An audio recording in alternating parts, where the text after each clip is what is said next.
التحدي والتواصل مشاهدينا متابعينا الكرام على أرضية ميدان الإزع لسباقات الهجن، حيث يكون هذا التواصل الكبير والمميز الذي يحملنا التحدي من عشاق الأصالة، انطلاقة أولى أشواطنا الخاصة لفئة القعدان، والمسافة هي 2 كيلومترات الحاضرة هنا في انطلاقة هذا العالم الساحر. أذهب مباشرة مع الصدارة والمركز الأول والمنطلق سراب محمد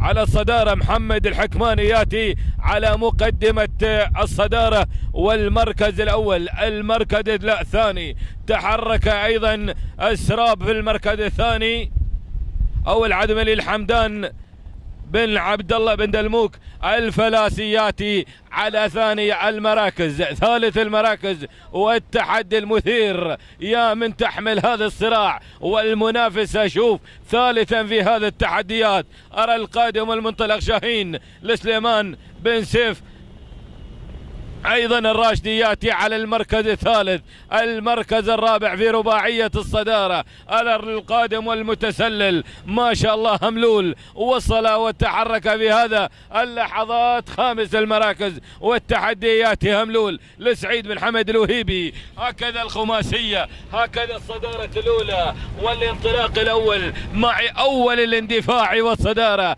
أسير مع العدملي في الصدارة حمدان بن عبد الله بن الموك الفلاسي ياتي على مقدمة الانطلاق، لكن بدأ التغيير والتبديل في هذا المراكز. الله الله الله، والتحدي المثير ما شاء الله، الصدارة والمقدمة والانطلاق المثير يا من تحمل هذا المنافسة، هذا التحدي، هذا الانطلاق المثير يا من تقدم هذا الاسماء والاندفاع ما شاء الله. هملول ما شاء الله بدأ مع الانطلاق المثير والتحدي الكبير يا من تحمل هذا التحدي والانطلاق المثير والانطلاق الأقوى في أول الأشواط، أول التحديات والمنافسة في هذا الشوط، في هذا التحدي الكبير مع عدم الانطلاق. ياتي الفلاسي مع الانطلاق والتحدي الكبير والمميز. تهانينا والناموس لمالك العدملي حمدان بن عبد الله